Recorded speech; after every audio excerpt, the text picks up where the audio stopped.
art director, and he later went on to create the show Avatar: The Last Airbender, which is really surreal for me because he was developing that. He started to come up with the idea with that show just as Zim was being canceled. And it was just him and I and a couple of people left on the show, and I would go to lunch with him and he would talk about this idea he had for Avatar. Like, yeah, sounds great again.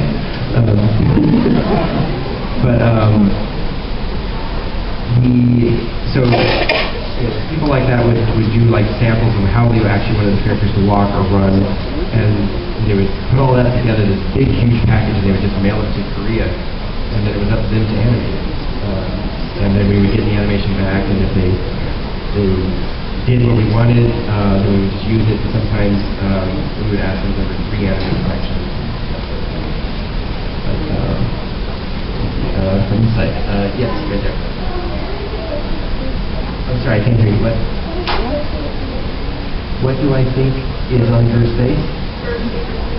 Oh, his favorite food. What do I think Gur's favorite food is? I think it's all foods. Even those that should not be eaten, like the chair you're sitting on. Because he's kind of crazy. Yes. Yes.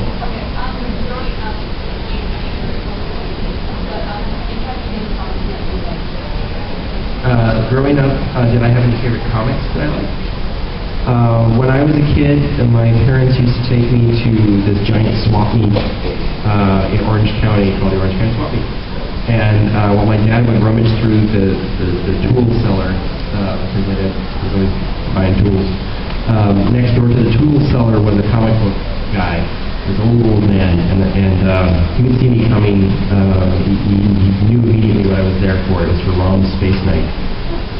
Rom's Space Knight was this space knight from space, and he was made of metal. He was based off of a toy line of this toy that was about this big, of this like a robot doll. And for some reason, Marvel Comics decided to make a series by Phil Mantlo.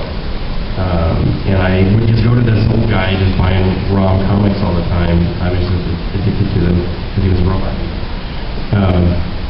And that was like, I didn't really like superhero comics when I was a kid. I was a huge Star Wars fan when I was a kid. I was born in 1970, and I still remember sitting on my parents' floor in Rialto, California, and the trailer came on for Star Wars, the first one in 1977, and I was here for my birthday! I was here for my birthday! And that's weird because that was May. My birthday's in September. But so after that, I couldn't do anything else but think of spaceships all day. For years, I was just all I could think of was I must have like major ADD because all I did was the kids sitting with, and I had countdowns of spaceships blasting off and laser sounds in my head. That's all I could think of all the time. So when I bought comics, the comics had to be space opera of some kind. It had to be like Rom Space Knight or the Micronauts or Atari Force. All these things that were based off of toys. Yes, you.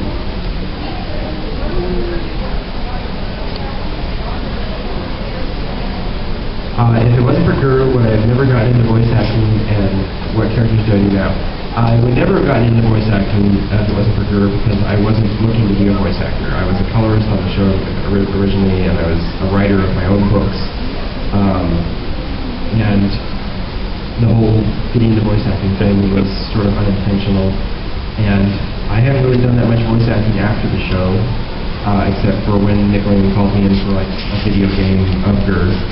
I did do an episode of Megas XLR as a little boy named Steve.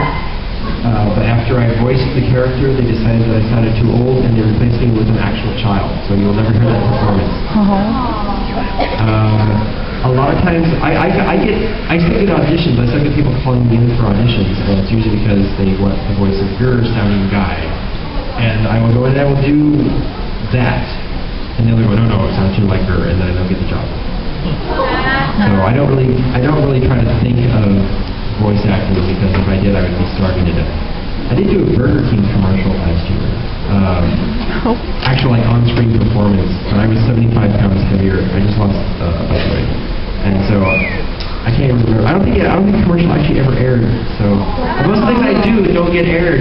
I just get paid for things, and it's like, all right. So I just focus on my writing and my books that I make with Tavisha. Let's see. Yes. I was just going to say, if you talking about having an iPad, if you ever make an app, voice-changing app, so people can talk like her, you'll be a millionaire. I know that Nickelodeon wants to make a GER, or at least they told me they wanted to make a GER app like about a month ago, but then I didn't hear anything back from them yet. So You could beat T-Pain. Yeah. There was actually an illegal GER app that was available like a year ago, and then Nickelodeon found out about it and they got it pulled. I have no idea how many of those sold before they got cut. It was all my performances. It was like 75 different things. I have it. So that way people come and go, can you get the voice? Sure. All done. It's still there. They have a free version, which is like 80 phrases, and then one They can do it if it's a free version. So, unless Nickelodeon gets angry again. I was thinking for the voice changer, because then you wouldn't have to label it. Oh, like the Daleks one? There's like a Daleks voice changer. Yeah. Yeah, so I thought like Daleks. I have that one. I play with it. Yeah, I make it seem terrible. Yes. Do I ever have trouble saying a line in what? I think the worst I ever had, I had trouble saying a line because I had pneumonia. That was the episode where he takes over the house. He becomes the house. I didn't know I had pneumonia. I just know I was having breathing problems. I found out later. My lung was collapsing. But I got to yell, the burrito with a collapsing lung. So, yeah.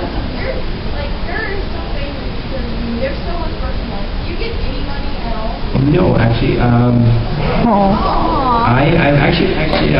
am extremely poor. If I had money to GER merchandise, I would not be poor. But it's the way it goes. I chose to be a writer and an artist, and with that sort of career, you either are making a lot of money or you're not. And I've tried doing other things. I'm not very good at anything else, so I just have to decide to live in a tiny apartment with my 2 cats and my lovely wife, and that's fine with me. And if I ever make the kind of money that I do, if that ever happens again, great. But if it doesn't, then that's fine, because I like doing what I do, and I'm terrible at everything else. Yes, next to the giant bird head. Have you ever contributed any ideas that like made it into an episode? Have I ever contributed any ideas that made it into an episode? Just performance ideas, I think. I don't know. I mean, I would say things to Jonah sometimes that he would go, yes, like that, and I remember like a few things showing up that I can't really remember what they were. Like... How was the time that you and Schumacher almost made a script together? Oh, I did. Yeah, you were gone. Yeah. Actually, there was something I contributed to. We used to go to this Middle Eastern restaurant, not Middle Eastern, it was a Mediterranean restaurant in Burbank called Night. Just one night, not nights. And I ordered the chicken shawarma. And when my order came, it was a falafel. And I just said, sorry, I ordered the chicken shawarma. And the waiter turned and goes, chicken! Yes, I ordered the chicken. No, not this. No, chicken! Chicken. And he pulls the plate away and he goes right over to the chef, who's just right there. The kitchen's just right It's not even a kitchen, it's just a stove next to me. And he's just screaming at the guy in Armenian, and he's screaming, and the chef is screaming at him. And it was just, I don't know Armenian, so I was hearing, your words in another language when he's screaming, but every once in a while there's the word chicken in the middle of it. And then he comes back all sweaty, and he hands me the plate, and he's asking everybody at the table, you want something else to drink? You, Coke, and he points to me, chicken! I will drink a chicken! Just bring it! So, there's an episode where Zim is shooting chickens into space, and he does that style of saying chicken. Chicken! And he shoots it. That's what that's about.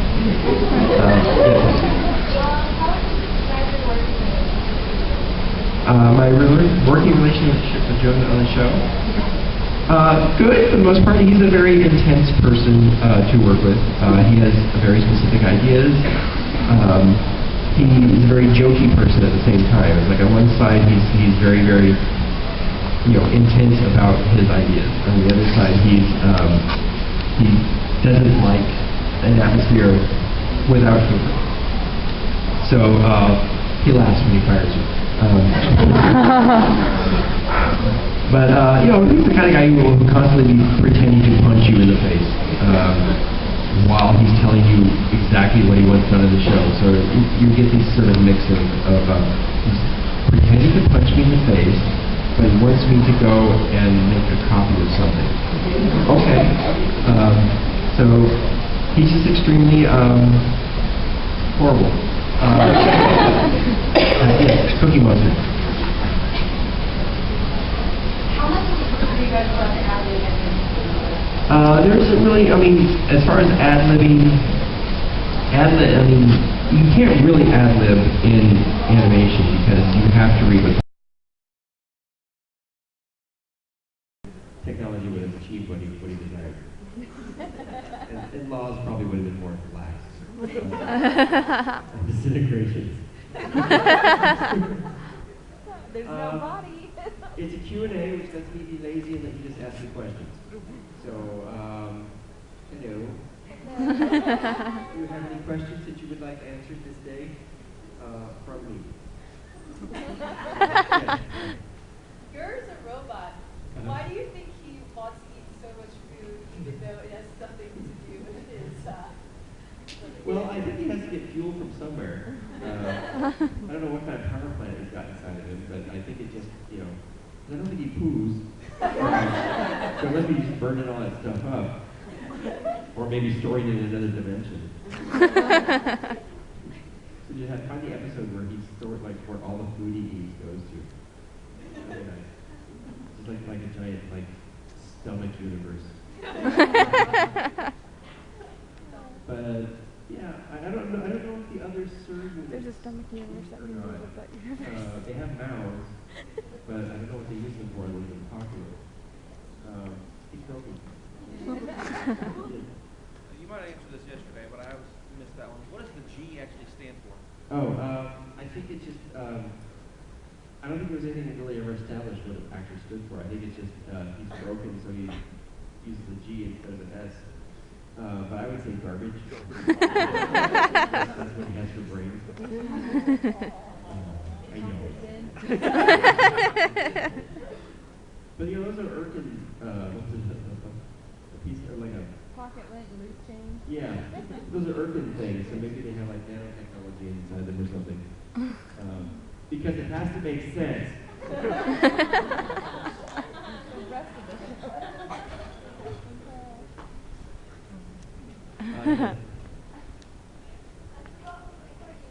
That's a good question.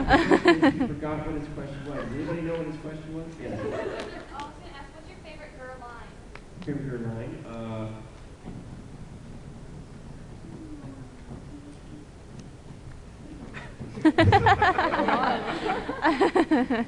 I like, I was a turkey all along. There are other classics such as, I've hit so big. Those, I like all those lines. They give me resistance. But,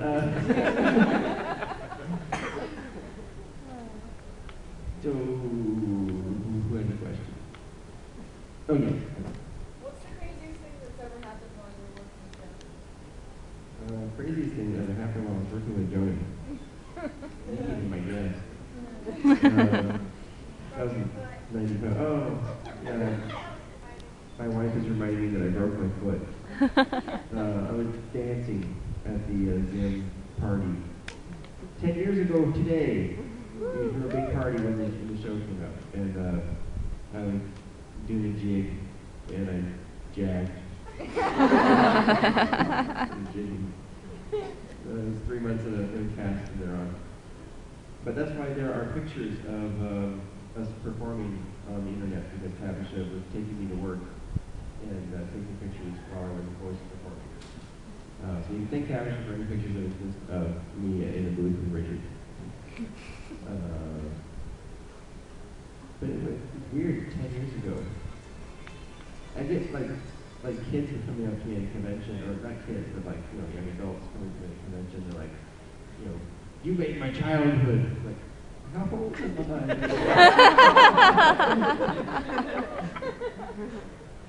I guess that works. I mean, if you're like 3 when it came out, you'd be 13 now, or 23 if you were 13. It's confusing, I don't like that.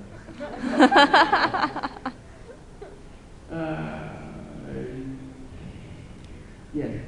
I'm Somi. I've never seen the show. She's a big fan.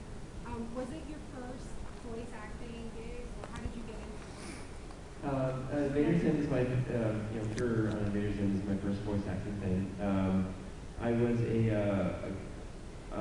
originally I was a colorist and writer for comics, and I just made friends with Jonan Vasquez, who was the show creator. And in '97, when he was first pitching the show, he told me that he wanted to use me as a colorist on the show if he got it. In 2008, I was living at his house for a month, coloring one of his books while he was working on the pilot. Yeah, 1998. In 2098. I was living at his place, and anyways, I was coloring his book, and he was having trouble finding a voice actor for her, and he was kind of frustrated, and I asked him if I could try it sort of jokingly, and he told me that I would probably not screw it up any more than anyone else, so sure. I got an audition, and I got the part, because pretty much I think because Nickelodeon thought that Gur was going to be a minor role. And so I ended up on the show as both a colorist and voice actor. So I got to see both cast and crew experiences there, so that was a lot of fun. That was my main thing, it's just that. Yes, I'll be back there. And scream because I can't see you.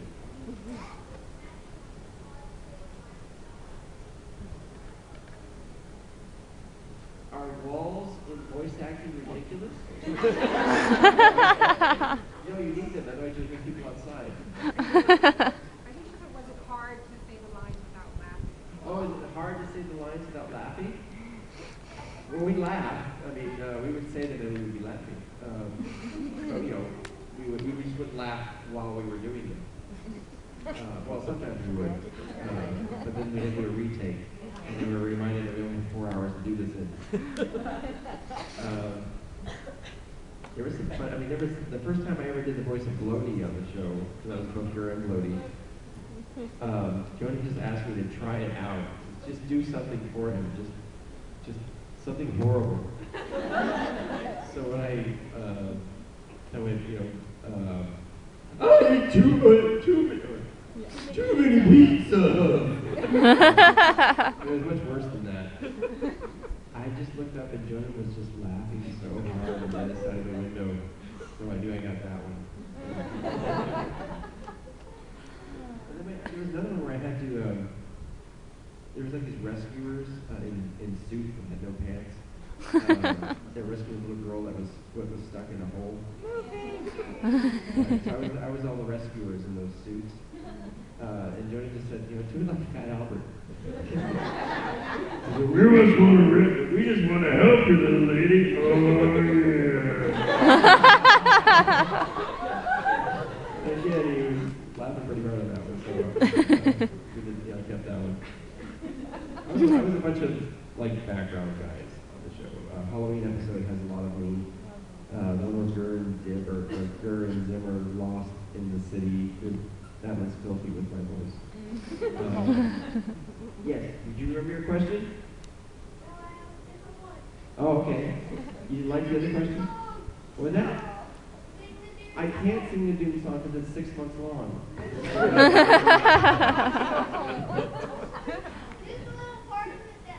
The part where we go,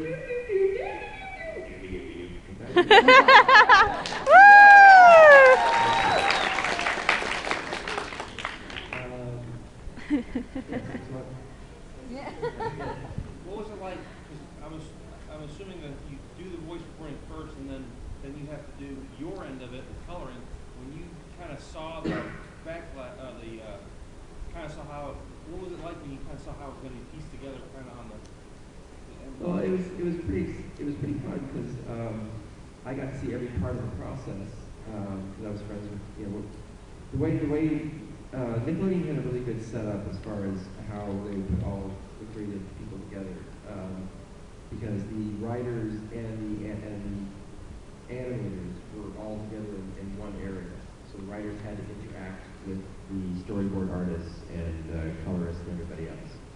But as a rule, colorists are kind of surly and lazy, and really only all they do is color. They hardly ever read a script or a storyboard or anything. They just color. But I read scripts and storyboards. Jay Bondi, the color supervisor, read the scripts and storyboards. But I think it's going to be had to. But anyways, I think the most I ever repeated something was just in the pilot episode, and all I said was, "It's grotesque," and that's because we were still trying to find out who the character was. So I did that one a lot. Fire up the site. Yes, you sir. I was wondering how. I don't know if anybody asked this before. I just came in, but how did you get into voiceover, and then how do you determine what voice you're going to do for a specific character? Before I did voiceover for the show, I was a comic book writer and colorist on a series that I worked on with my wife, Pavisha. And I met Jonan at a convention in San Jose called the Alternative Press Expo. And I just said hi to him, and then he started calling me. Anyways, that was in 95. By 97, he had been coming by my house for some reason, even though he lived in San Jose and I lived in Riverside, and that's like 300 miles apart. He started seeing how I do the process of coloring on my own book, and he liked some of the stuff I did. And later that year, in like March of 97, he called me and said that he was going to pitch a show to Nickelodeon, and he said that if he got the show, he wanted me to color for it. And I was like, sure, yeah, that sounds great. It wasn't until November of 98 when I was working on his own comic called I Feel Sick and living at his house for a while that I was at his house coloring, and at the time I still knew that I was going to be a colorist on the show if the show got picked up. They were still working on the pilot at that stage. And he was looking for a voice for the character Gurr, and I knew that he was very frustrated trying to find a voice because all of the actors he brought in were actual actors, and they've been very trained and they sound very refined. And as he explained it to me, he wanted someone that sounded really crappy. So when he said that, I said, "Oh, can I give it a try then?" Just joking. And he stopped and he looked at me and said, "Yeah, I guess you couldn't screw it up any more than anyone else." So I got an audition. And he really loved the audition. The director at the time did not like the audition, so they fought for like an hour while I sat in his office waiting. And they decided to send that audition off to Nickelodeon's main headquarters in New York. The headquarters in New York said, "Yeah, this could be fine since he's such a minor character." but we want another take to see if this is what we really want. So he called me like a month later, said they wanted to do another take, or no, actually a couple weeks later, said they wanted to do another take, and I had been working on another comic series for Tokyo Pop at the time called Sushi Girl, and I'd been awake for 32 hours when he called me. I don't do that anymore because I'm 40 now. But by the time I'd been awake for 32 hours, I just came into the audition just in a delirium. I still don't remember what I did, but I remember he just was frowning. So in the end, he sent New York the same audition twice, but re-edited it. And they said, yeah, it sounds great. So that's how I got into voice acting, which is very unorthodox. I haven't really tackled it in the same way that Richard and the rest of them do. I consider myself a writer first. I focus all my time on writing books. But whenever I get a chance to do voice acting, I absolutely love it. I'm not really sure how to give people advice on how to get into voice acting, except become a colorist in comics and in his house for 20 days.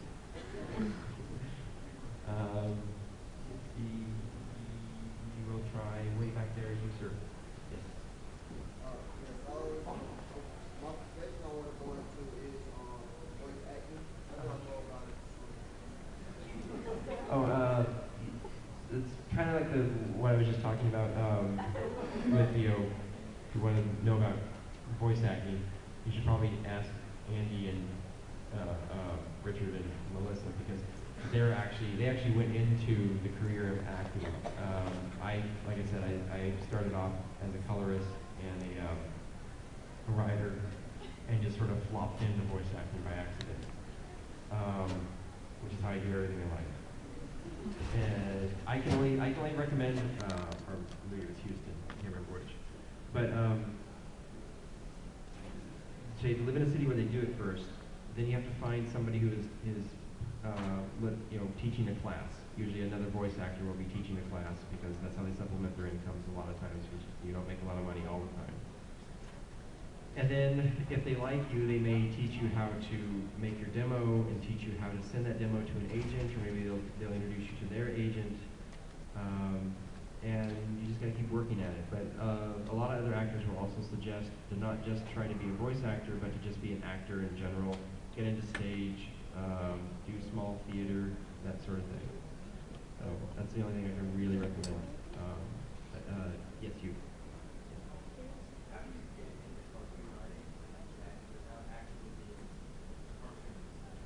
Well, for cartoon writing,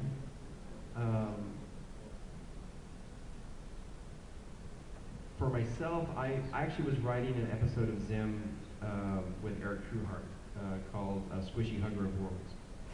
And we got the episode accepted after we delivered the premise, and we sat down to write it. And we were actually sitting in my office at Nickelodeon with our laptops and getting ready to write it, and all of a sudden they came in and canceled the show. So that episode was never made. So again, it's a little hard for me to tell you how to be a writer. With Eric, Eric actually went to Harvard University, and I don't know what his major was, but after he finished up at Harvard, he went and got a master's degree at USC in California in screenwriting. So he went a real official path. After going into USC, he got a manager and an agent and that sort of stuff who helped him get into voice acting. Get into writing.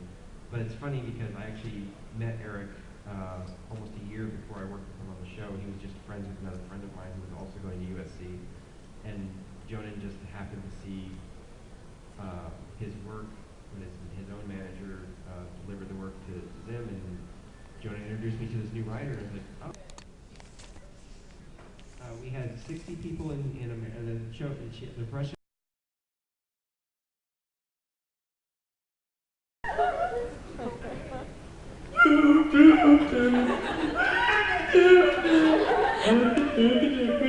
Floaty haters died.